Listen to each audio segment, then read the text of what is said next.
Bayangin satu masuk SMP, satu masuk SMA, satu masuk kuliah. Itu uang pangkalnya berapa, guys? Standby. 3, 2, 1, action.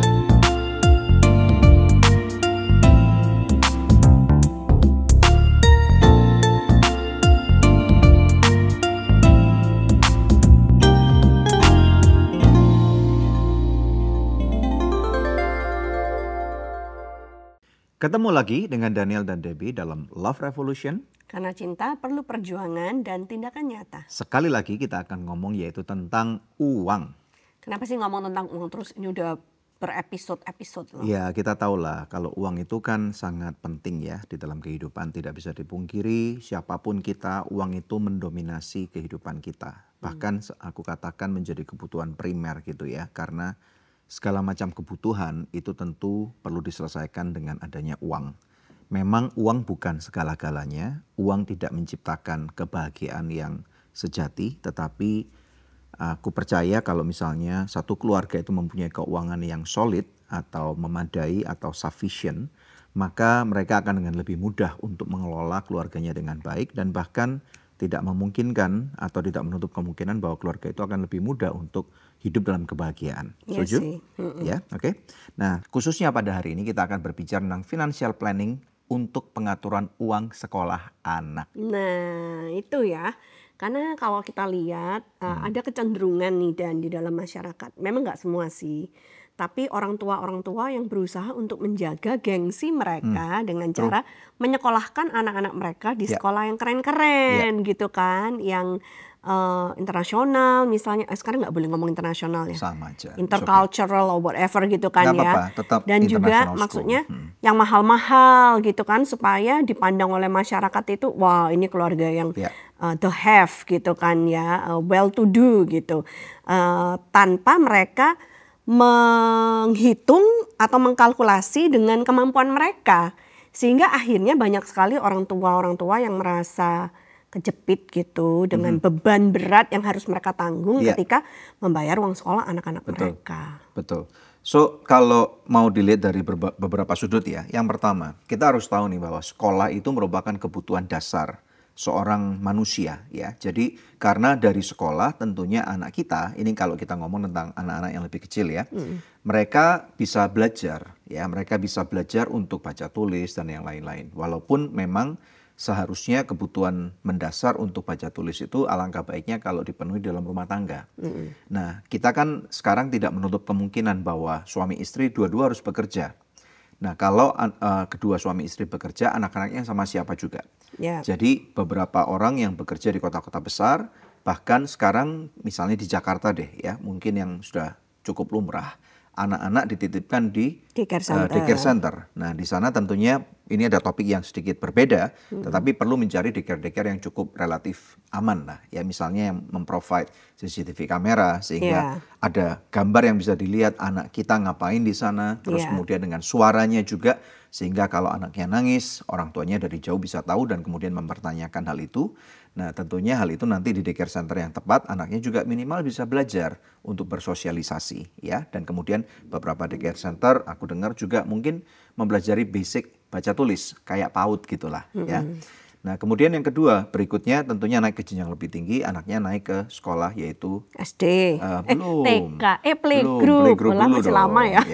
Daycare center, kemudian playgroup. Nah, di sana playgroup kalau masih ingat ketika anak-anak kita sekolah misalnya, kita carikan tentunya yang value ya. Jadi orang tua selalu harus melihat nih value dari sekolah di mana anak-anak kita mau disekolahkan. Nah, cuman masalahnya kalau orang tuanya nggak mampu gimana? Jadi banyak sekali orang tua yang skip masa ini nih, sehingga anak-anak nggak dimasukkan ke playgroup. Nah, tetapi kalau memang mampu, alangkah baiknya karena anak-anak di sana juga diajarin tuh untuk bagaimana memanjat yang safe dan yang lain-lain ya. Dan kemudian naik lagi ke TK. Nah, menurut kamu kalau TK bagaimana?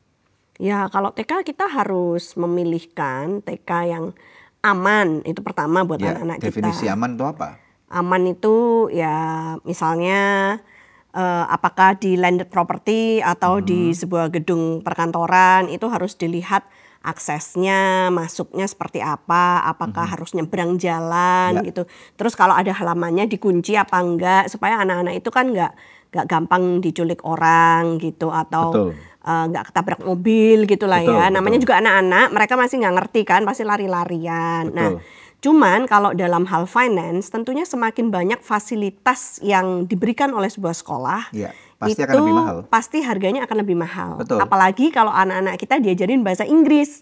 Karena kan katanya anak-anak itu dari mulai bayi aja itu bisa menyerap 9 bahasa. Yes. Kalau orang tuanya fasih dalam 9 bahasa, maka bayi itu pun juga akan menjadi fasih dalam 9 Betul. bahasa. Iya. Gitu. Nah, jadi kan sayang kalau misalnya potensi itu tidak digunakan. Tapi tentunya kalau mau memasukkan anak-anak TK yang berbahasa asing, nah itu pasti juga bayarannya lebih mahal. Betul, dan gitu kadang-kadang kan. juga orang tuanya mungkin nggak ngerti gitu ya. Jadi ini sama, maksudnya di dalam financial planning itu kan kita juga pernah ajarin. Ketika kita berbicara tentang financial planning, kita harus berbicara tentang goal.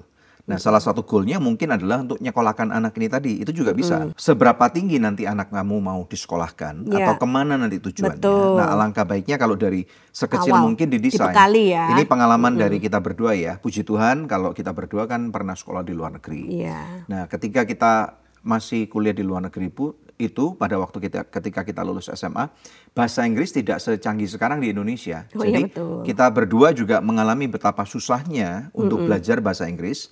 Dan salah satu ciri-ciri murid orang Indonesia pada tahun 90-an adalah kita tidak berani berdebat dengan orang-orang lokal. Ya gimana mau berdebat, Karena kita ngomong nggak aja nguasain. masih belepotan. Betul, ya kan? Grammarnya salah Betul. semua. Dan kita harus mikir dulu nih. Aduh. Mereka udah ngomong 1000 Vocabnya kata, kita kurang. baru mikir nih. Diserbu Iya. lagi, serbu lagi. Jadi anak-anak orang Indonesia tidak berani berdebat dengan orang-orang bule atau orang-orang yang berbahasa lokal setempat, native speaker. Iya. Seperti itu.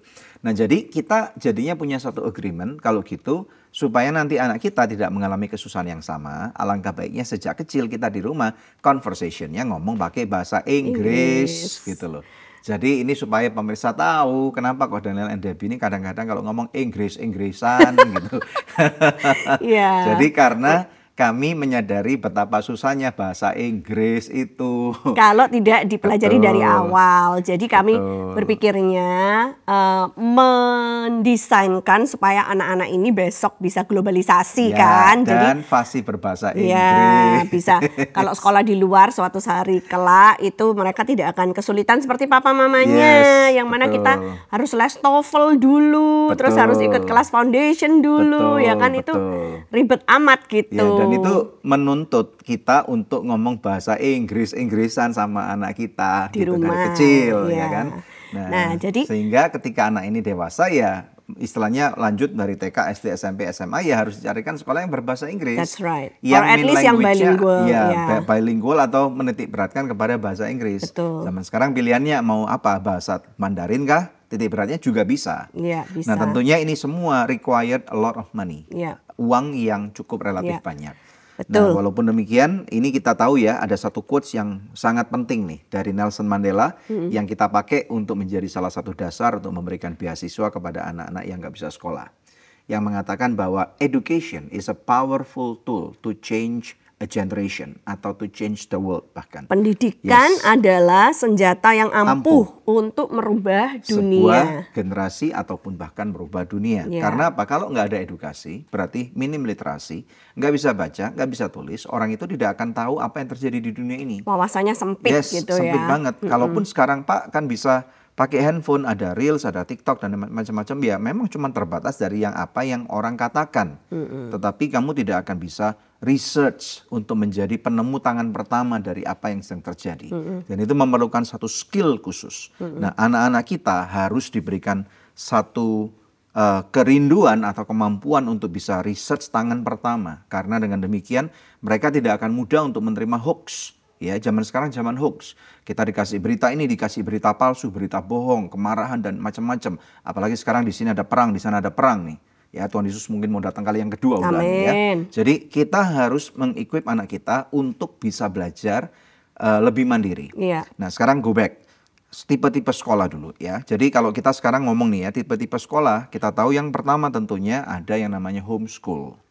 Nah, homeschool ini sendiri tentunya bukannya gratis, Ya, kalau orang mikir berarti Ya, tapi homeschool memang kan lebih gratis. murah sih karena yang ngajar kan papa Yes. mamanya sendiri. Makanya itu. Jadi keuntungannya apa? Uang sekolahnya lebih murah, tetapi material-materialnya harus disediakan Ya, sendiri. tetap harus beli Betul, bahan ya, betul. kurikulum gitu. Dan juga tentunya menuntut orang tua untuk lebih terlibat di dalam pendidikan Betul, anaknya. harus menyediakan waktu, Yes. nggak bisa disambi kayaknya ya. Nggak At bisa least disambi. mamanya atau papanya Yes. harus full time untuk ngajar Betul. anak-anak di rumah. Salah satu harus ada jadi kepala sekolahnya, Iya. ya most likely mamanya, karena mama biasanya lebih Enggak, cenderung mama tinggal di guru, rumah. papa kepala sekolah. Oh, betul. Ya.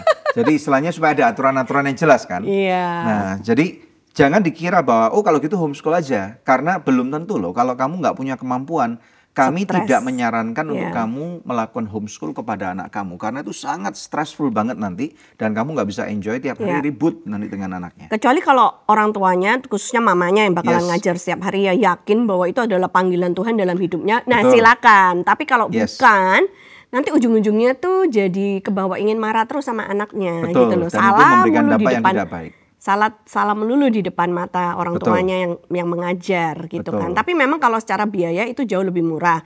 Dan kemarin waktu pandemik ini booming banget karena orang tua dengan anak-anak yang lebih kecil merasa masih was-was kalau Ya. melepas anaknya ke sekolah. Jadi pada di homeschool supaya lebih aman, environmentnya dijaga, tidak Agree. berinteraksi dengan orang lain, tidak ada penularan Yes. virus, ya Betul. kan? Nah, tetapi juga perlu diketahui kalau memang orang tua mempunyai panggilan yang besar untuk mendidik anak di rumah, keuntungannya apa?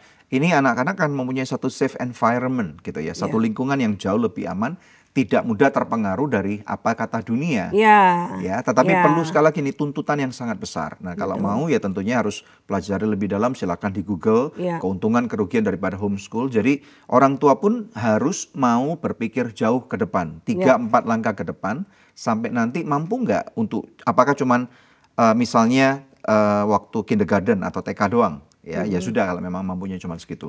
Apakah SD 6 tahun, elementary school, mampu nggak? Ya, Ya. kalau misalnya mampu silakan. Ya, karena ada beberapa Yes. mama yang, ini apa ya kok susah banget, aku nggak ngerti cara Nah, menyelesaikannya pakai rumus betul. apa gitu. Padahal masih SD loh. Betul, kalau mama-mama misalnya rapotnya aja dulu C+, ya sebaiknya tidak mengajar homeschool. Karena itu nanti akan frustasi banget gitu ya. Iya. Kalau nanti manggil guru les, bisa sih. Sama aja Tapi mahal. maksudnya ya nanti otomatis Jatuhnya. malah bisa jauh lebih mahal daripada sekolah biasa. Tapi minimal untungnya apa kamu tahu nggak? Nggak kena uang pangkal. Oh Nggak ya, kena uang gedung. Betul, ya kan? Tapi untuk para orang tua yang memikirkan homeschool ya, jadi harus persiapan supaya anak-anak itu mengambil ujian persamaan. Betul. Kalau SD itu paket A, kalau SMP paket B, kalau Yes. SMA paket C. Paket C.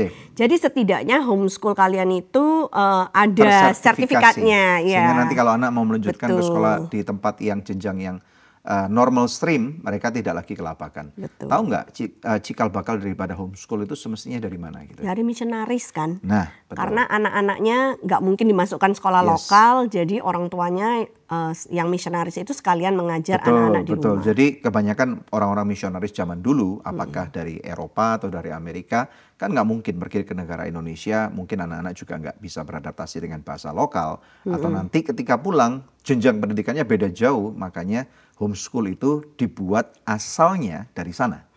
Nah gitu, jadi itulah homeschool, ini yang pertama. Yang kedua tentunya Sekolah formal. classical education, sekolah normal seperti yang kita ngerti. Dan itu pun dibagi dua. Yang pertama yaitu sekolah negeri. Yang kedua sekolah swasta. Nah sekolah swasta ini pun ada dibagi dua lagi.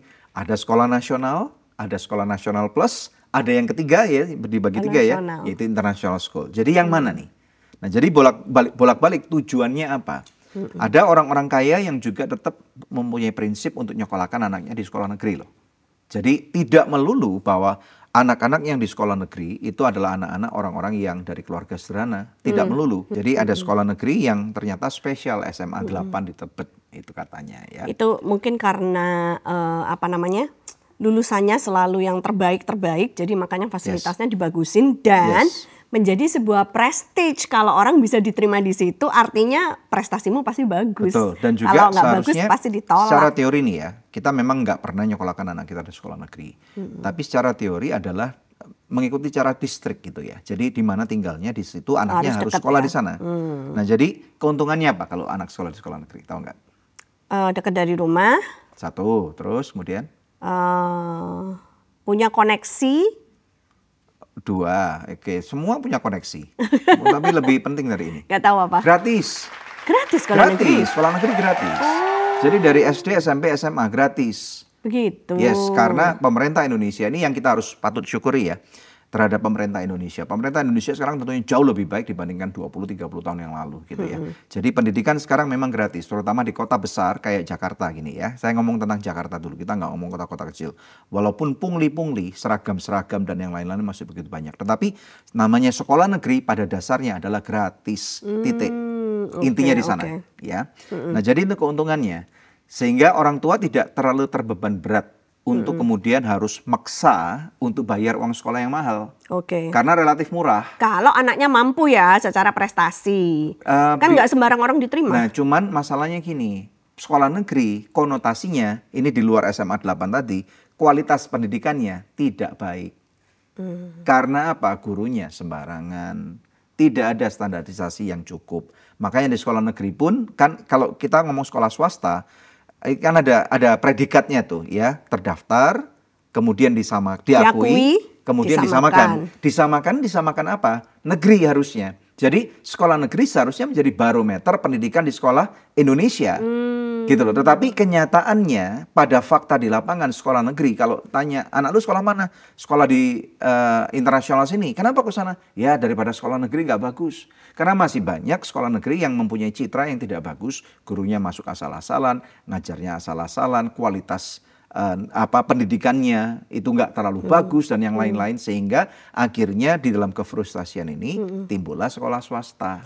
Tapi kalau dari pengalaman kita berdua sih memang anak-anak kita dari kecil masuknya ke sekolah internasional ya, karena kami melihatnya kalau dari awal mereka tuh dikasih kurikulum dari luar itu nanti enak jenjangnya nyambungnya kalau mau kuliah keluar itu lebih gampang gitu, langsung diakui sama universitas-universitas di luar gitu kan. Terus yang kedua, kami melihatnya juga anak-anak itu diberi banyak kesempatan gitu. Misalnya ada lab khusus untuk sains gitu kan. Terus ada studio khusus untuk main musik gitu. Jadi kayaknya anak-anak itu lebih terekspos gitu pada banyak hal. Misalnya juga ada science club yang mana mereka belajar untuk bikin pupuk dari bahan-bahan organik sisa makanan dari rumah gitu-gitu ya. Jadi anak itu punya wawasan tuh jadi luas banget, belum ekstrakurikulernya ya kan, yang mana kalau sekolah internasional itu bisa sampai ngadain lomba Olimpiade, dan matematika, sains, lomba-lombanya dan lain-lain. itu bertandingnya dengan siswa-siswa dari luar, yang terekspos internasional. Terus dikasih kesempatan untuk tanding atau student exchange ke luar negeri. Nah, jadi itu mungkin kesempatan-kesempatan yang dilihat oleh para orang tua sebagai satu value tambahan kenapa consider untuk masukkan anak-anaknya ke sekolah internasional. Namun demikian tetap harus diukur dari kemampuan finansial kita. Jangan sampai kita terus ngutang-ngutang demi bayarin uang sekolah anak. Betul. Nah, tadi kamu ngomong juga bahwa koneksi ini memang betul. Gitu ya. Beberapa jadi dimanapun anak kita sekolah pasti akan dapat koneksi. Karena pertemanan yang sejati itu adalah dipupuk ketika tidak ada motivasi uang dan lain-lain lah. Jadi makanya kalau yang punya motivasi kan orang tuanya nih. Tetapi anak kan belum punya motivasi nih. Jadi pertemanannya lebih murni. Bayangin kalau udah berteman dari TK, SD, SMP gitu kan. Ternyata ntar temen lu itu jadi pejabat, jadi menteri, jadi presiden. Wow, itu kan prestige banget gitu. Berarti ini gini. Mari kita lihat lebih lanjut.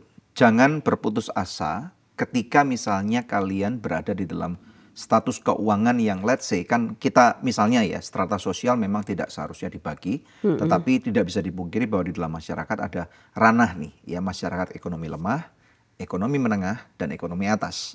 Nah di dalam ranah 3 ini dimanapun kita berada kita nggak perlu takut gitu ya, karena apa?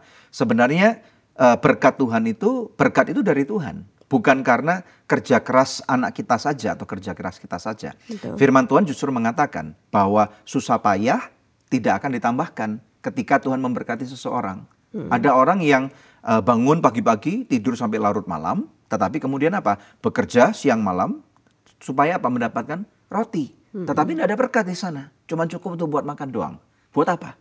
gitu. Jadi istilahnya percaya dan takut akan Tuhan ini yang harus ditanamkan sebagai satu value utama di dalam kehidupan anak-anak kita sejak mereka orok, sejak mereka belum lahir, sejak orang tua belum mengandung anak-anaknya. Ini yang harus dibicarakan. Ini esensi dasarnya. Ya. Setuju? Ya, setuju. Nah, orang tua tentunya tetap harus berjuang untuk memberikan pendidikan yang sebaik-baiknya kepada anak-anak yang kita mampu. Ya, bukan yang paling baik terus kita ngaco gitu, yang paling mahal, bukan gitu. Yang paling baik yang bisa kita berikan, yang mampu, yang untuk kita berikan gitu kan. Jadi dengan itu kalau dipertimbangkan dengan baik ya, itu juga saya mau kasih satu tips deh kepada pemirsa. Kalau Anda lagi merencanakan keluarga, mau punya anak 2 apa 3 gitu, pastikan jarak umur mereka itu enggak 3 tahun 3 tahun. Ya. Karena apa? Karena nanti kalau satu anak lu masuk SD, masuk SMP, masuk SMA gitu kan ya, yang jarak 3 itu aduh parah banget gitu. Kenapa? Bayangin satu masuk SMP, satu masuk SMA, satu masuk kuliah. Itu uang pangkalnya berapa guys? Gitu loh. Kali 3 kalau anaknya 3 gitu kan. Apalagi kalau harus sekolah di sekolah swasta. Jadi itu Bapak belum. Pastikan kalau punya anak itu either jaraknya setahun apa 2 tahun atau 4 tahun sekalian. Kayak kita. Kayak kita. Jadi kita punya waktu nabung lebih banyak. Betul. Jadi istilahnya memang kan kita harus tahu bahwa anak bukan beban ya. Betul. Anak jangan pernah dijadikan beban, apalagi dikatakan bahwa gara-gara lu papa mama hidupnya susah, itu akan menyakiti hati mereka. Betul. Firman Tuhan melarang orang tua untuk kemudian marah kepada anaknya sampai membuat hati anaknya menjadi terluka. Atau bahkan kemudian cenderung abusive kepada anak-anaknya. Gara-gara tekanan ekonomi yang sangat berat, ya, verbal abuse, ataupun ucapan, physical abuse, tindakan kasar, tendang, mukul, bogem, ini tidak diperbolehkan ya. Jadi ini yang harus kita mengerti. Terus ada case juga kan Dan, gini maksudnya. Kalau misalnya anak-anak itu punya cita-cita tinggi gitu kan ya. Katakan kayak dalam kasus kita Angel, dari kecil itu kan punya cita-cita ingin sekolah ke luar negeri.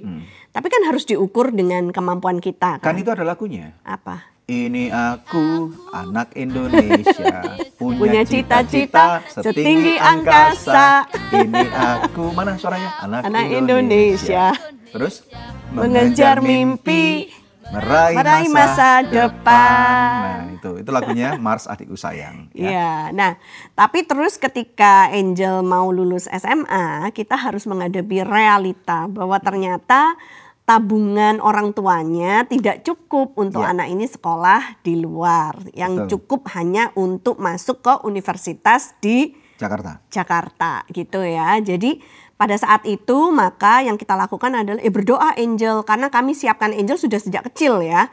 Anak itu kalau memang kemampuan orang tuanya tidak terlalu tinggi, ada yang namanya beasiswa. Nah, tapi untuk mendapatkan beasiswa itu nggak bisa sembarangan anak itu harus dipersiapkan.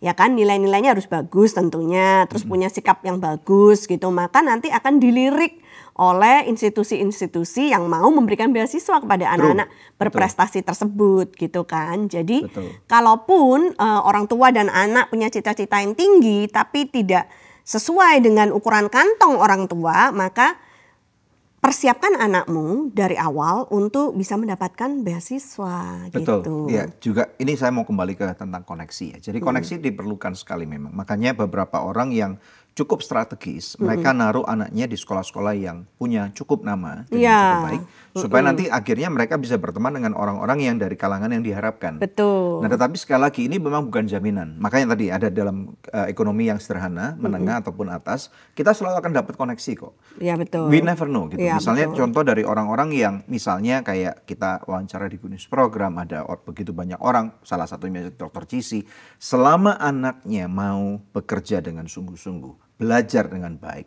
nanti suatu hari Tuhan juga akan mempromosikan mereka. Iya, dia masuk UI kedokteran dengan jalur beasiswa juga kan, jalur prestasi. Jalur prestasi. Jadi makanya ini penting banget. Makanya orang tua perlu berpikir ke depan, tidak bisa kue sera-sera, tidak bisa happy go lucky. Ntar pokoknya gue udah sediain atau anak-anak nggak perlu sekolah di sekolah yang tinggi-tinggi deh. Ini juga salah gitu. Tetapi pada saat bersamaan kita juga harus bangun dari realita. Anak kita mampu nggak? Misalnya, let's say sekarang kita jam ke depan ya. Anak kita udah mau lulus SMA nih. Nah kita sebagai orang tua marilah menjadi orang tua harus menjadi strategic partner dari anaknya. Karena anak nggak punya pengalaman untuk melihat ke depan. Maksudnya gimana itu? Kita sebagai orang tua sudah menjalani usia 20, 25, 30, 35 tahun. Ya. Mari kita lihat asumsi anak kita ketika lulus SMA orang tuanya sudah berumur at least 35 sampai 40 tahun.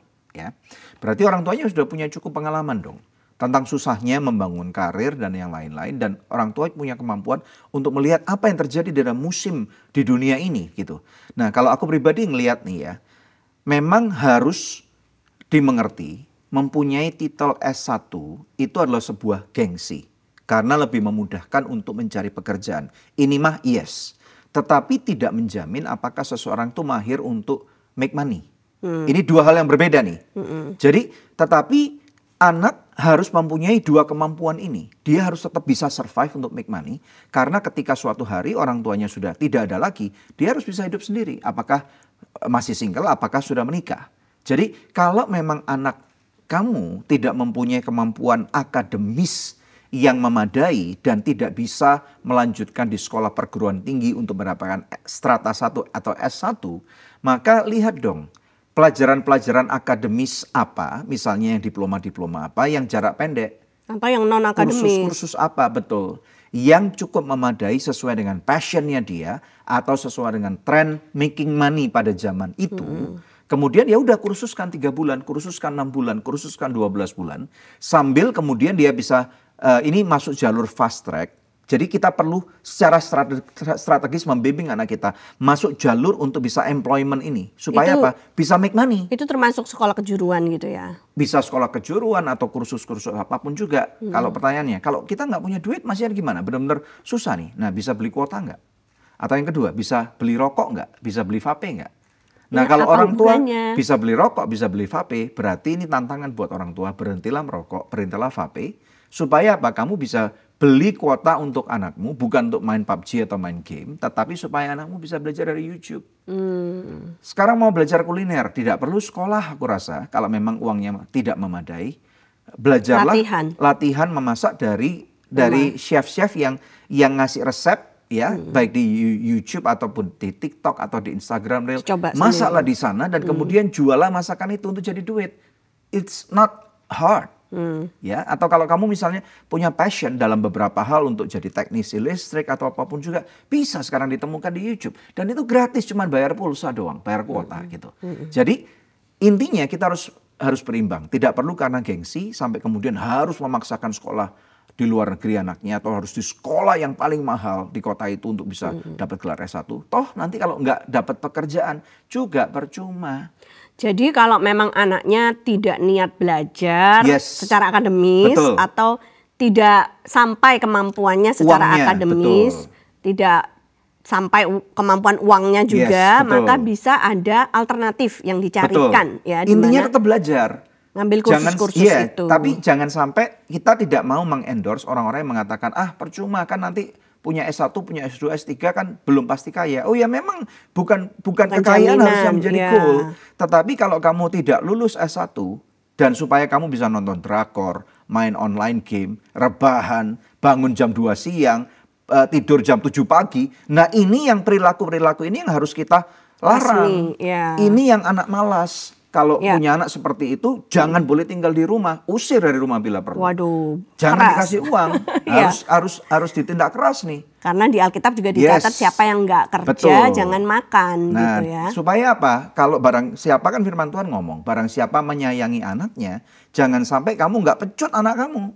Tidak mendisiplinkan anaknya. Kita cari ayatnya supaya nggak salah kutip. Nah ini tertulis nih di Amsal 13 ayat 24. Aku baca ya supaya nggak salah. Dengar baik-baik nih para orang tua. Siapa tidak menggunakan tongkat benci kepada anaknya. Tetapi siapa mengasihi anaknya menghajar dia pada waktunya. Jadi ayat bukan menghajar gitu juga loh. Tidak bisa dibaca secara literal. Berarti kita harus pakai tongkat untuk mencut terus. Pendisiplinan. Anak harus didisiplinkan. Mengarahkan, mendidik gitu ya. Jadi kalau memang anaknya maunya cuma rebahan apalagi sudah lulus SMA 18, 19, 20 tahun disuruh sekolah nggak mau, kerja nggak mau, ambil pecut pentung gitu, pecut gitu, bila perlu hajar. Lebih baik kamu hajar anakmu ketika kamu masih hidup daripada nanti anakmu menjadi penjahat atau dihajar oleh lingkungan hidupnya. But anyway, kita setuju lah ya kalau sekolah itu adalah membentuk wawasan ya atau cara berpikir. Yes. Jadi orang tua juga kalau udah menyekolahkan anaknya tinggi-tinggi, terus khususnya kalau perempuan jangan juga merasa rugi akhirnya atau juga menikah jadi ibu rumah tangga. Nggak ada istilah rugi gitu karena Anda sudah menginvestasikan yang paling baik, yaitu pendidikan itu memberikan wawasan yang luas kepada anakmu. Betul. Kalaupun dia hanya menjadi seorang ibu rumah tangga nggak bisa dibilang hanya karena dia sedang mendidik dan membesarkan pemimpin-pemimpin masa depan untuk bangsa Indonesia, yaitu anak-anaknya. Cucumu akan jadi CEO, jadi dokter, jadi lawyer, jadi Yeah. menteri, jadi pejabat, jadi bupati, jadi presiden. Amin. Atau jadi hamba Tuhan. Ya. Alright, oke. Puji So, Tuhan. ini penting sekali. Bagaimana dengan komentar Anda? Kalau Anda diberkati, waktunya Anda jangan lupa untuk memberikan komen, ya, dan kemudian subscribe dan share ulang kepada teman-teman Anda atau keluarga Anda yang memerlukan konten ini. Love Revolution. Karena cinta perlu perjuangan dan tindakan nyata. Ciao. Ciao.